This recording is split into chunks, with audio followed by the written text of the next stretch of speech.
5e édition du festival dénommé Nyolen, qui commence du vendredi 1er au samedi 2 octobre 2010. Bon, on a invité toute la crème du mouvement hip-hop.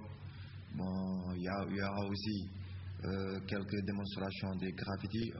Il y aura aussi un atelier de peinture de graffiti et projection sur écran géant. Bon, ça sera chaud, quoi. Et en ce qui concerne votre carrière musicale, qu'avez-vous prévu? La sortie d'un album, d'autres sons, d'autres vidéos? Ok, bon, par rapport à ça, je vais profiter pleinement sur l'émission de dire aux gens que si madame n'a pas encore sorti son album, parce que d'autres gens m'appellent, ou bien d'autres gens croient que j'ai sorti, parce que j'ai participé beaucoup d'albums, et j'ai participé beaucoup de featuring, ils croient que j'ai sorti un album il y a très longtemps. Mais si madame n'a pas encore sorti d'album sur le marché, mais on est en train de travailler pour sortir notre premier album dénommé Liberté, qui sortira, Inch'Allah, si Dieu le veut bien, en fin mois de décembre, qui tombera juste sur le festival, quoi. Eh ben, on l'espère. Et Med Metal, alors vos projets pour cette fin d'année, il y a des concerts prévus, il y a des participations au festival, et bien sûr, comme si c'est Madame El, y a-t-il un album enfin qui va sortir? Bien sûr. Déjà, c'est le but. Là, on n'a pas encore sorti d'album. Déjà, c'est pour confirmer ce que je disais tout à l'heure, par rapport au rapport New School et tout. On n'a pas besoin on a besoin de sortir un album, mais on n'a pas besoin de sortir un album pour faire du buzz. On a juste besoin d'un seul. Il faut faire sortir un bon album, bien peaufiné, avec un label qui suit, c'est ça? Oui, c'est ça. Mais on a besoin seulement d'un seul single qui tourne en boîte dans toutes les grandes boîtes de Dakar. On passe ça, les jeunes on en sont dans leur téléphone et tout, ça passe en boucle. Et bon voilà quoi. Si c'est un single, déjà on a un peu de buzz. Par rapport au Sénégal et un peu à l'extérieur, comme on dit, même les gens qui ne comprennent pas Wolof et tout, ils arrivent à s'identifier dans notre musique et tout. Mais là, le but, c'est de faire notre album qu'on est en train d'enregistrer, mais qu'on va faire typiquement comme je dis toujours, urbain, commercial, et puis qu'il y ait du fond. Il y a aussi des messages forts, mais on ne va pas dire les genres de messages qu'on va délivrer. C'est aux gens de découvrir ça, quoi. Mais par rapport à l'événementiel et tout, aussi, on en fait.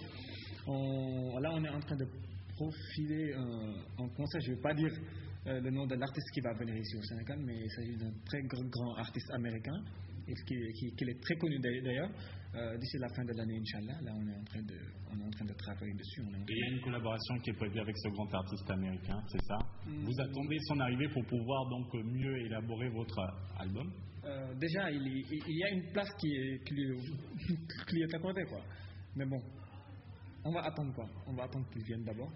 Et on va faire le concert d'abord. Alors, de beaux projets, de magnifiques ambitions. Que diriez-vous à ces gens qui viennent de vous découvrir à l'instant sur Canal Info News, si c'est Madame El? Bon, je vais le dire, hello, peace. Et je suis très content. Et que, bon, si c'est Madame El souhaite que vous supportez, parce que c'est-à-dire qu'on a un combat très fort et on a un combat très digne et très respectueux qu'on est en train de mener. On sait toute la population banlieusard, surtout Guédiawaye, Pikine, Thiaroye, Yeumbeul, là où je viens, je suis fier d'être un banlieusard. Et à toute la population sénégalaise, les régions, mes fans, mes soeurs et ma maman adorée, je leur dis que de me soutenir fort parce qu'on a un message très fort à combattre. Parce que il faut le dire, parce qu'on a du coup que les gens ne comprennent, que les gens en train de jouer quelque chose qui est très dangereux par rapport à notre milieu hip-hop. C'est quoi ce jeu dangereux qui se joue actuellement dans le milieu hip-hop selon vous? Bon, le jeu dangereux, vous le connaissez, tout le monde le connaît. Les télévisions, les artistes, les rappeurs, ils ne nous respectent pas. Et tu n'as jamais vu un rappeur qui part à la retraite avec un salaire. Tu n'as jamais vu un rappeur avec une maison ou bien des véhicules. Tu n'as jamais vu un rappeur, bon, whatever quoi. Ça dit qu'il est temps que nous, en personne, vivons de notre métier. Parce que le rap, c'est du métier pur et dur. Comme vous, le journaliste qui est assis, c'est votre métier. À la fin du mois, on vous paye.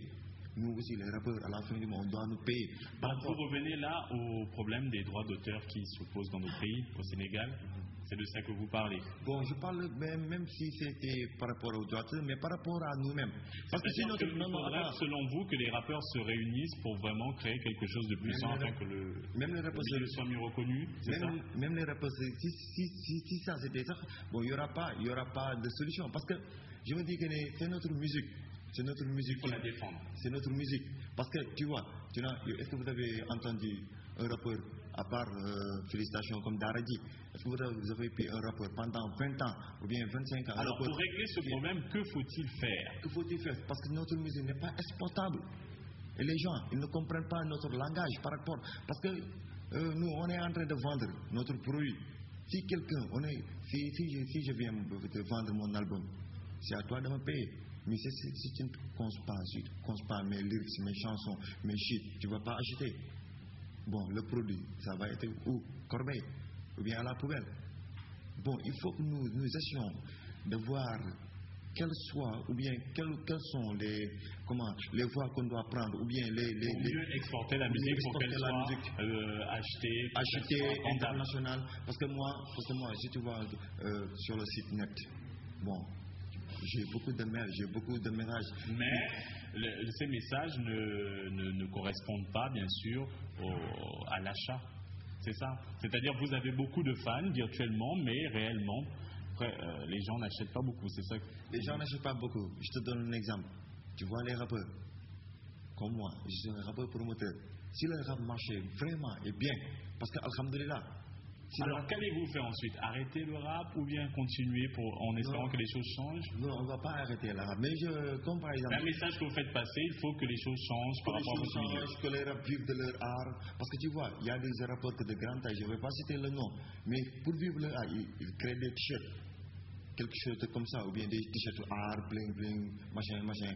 Ils le vendent ça pour nourrir, ou bien pour nourrir leurs enfants, ou bien pour payer leur loyer. Et ça, c'est pas le rap, ça, c'est le business. Et le rap, on doit le considérer comme une industrie. Ça dit que nous, en personne, il faut que nous essayons de vivre de notre art. Pour vivre de notre art, il faut essayer d'exporter notre musique. Et pour exporter notre musique, il faut prendre ce qui est ici. Parce qu'on a quelque chose de très vrai qui est là. Et on n'a pas la chance, certes, de l'utiliser. Comme les balafons, les djembés, les koha. Les Américains, ils utilisent ça. Alors, donc on a compris votre message, c'est mieux exporter la musique africaine avec tout ce qui l'entoure, tout son folklore, ses instruments et d'autres choses, bien entendu, qu'on a pu donc écouter il y a quelques instants. Maintenant, pour terminer cette émission, quel est votre message Med Metal pour les personnes qui viennent de vous découvrir à l'instant et qui vous ont bien sûr vu à travers donc votre premier clip d'Akrek City? Déjà, on tient à les remercier d'abord, à vous remercier aussi, et remercier Canal Info, mais aussi on va lancer un message par rapport, comme il vient de le dire, M. Damel, dire aux gens d'essayer de tourner les yeux vers le rap sénégalais, comme on dit, parce qu'il fut des années, on n'écoutait que du rap américain, mais maintenant il y a les jeunes rappeurs qui sont venus, qui font presque comme les Américains, je ne vais pas dire comme les Américains parce qu'ils parlent Wolof, tu vois, mais presque comme des Américains, avec les styles et tout, bien qu'on ne porte pas de boubou et tout, comme on dit à l'africaine, parce que je n'ai aussi pas dit aux joueurs, par exemple, genre, elle a juste de porter des boubous pour jouer au foot et tout, mais bon, on doit se tourner vers les rappeurs, par exemple, parce qu'ils font danser déjà, c'est de la musique, il y a du fond, il y a des textes bien écrits, il y a du fond, il y a des messages qui sont lancés aux jeunes par rapport au sida, par exemple, par rapport, comme il vient de le dire, à l'unité africaine, par rapport à la société, par rapport à la politique,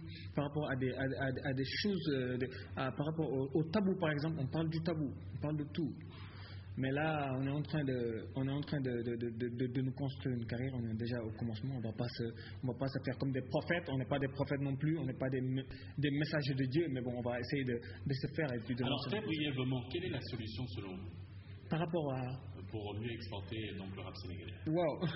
Là, je suis pas en train de... Je crois que je suis pas au stade d'essayer de me trouver des solutions, de chercher des solutions. Je crois que je suis au stade de faire mes sons. Pas style américain, mais style universel.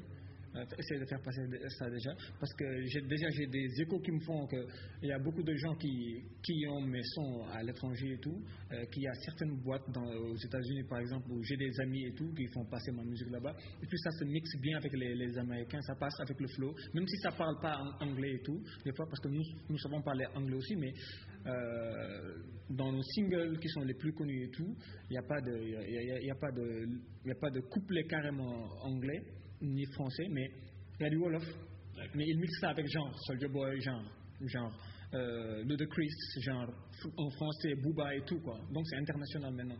Donc c'est seulement on cherche pas de solution. Je crois qu'on a déjà trouvé.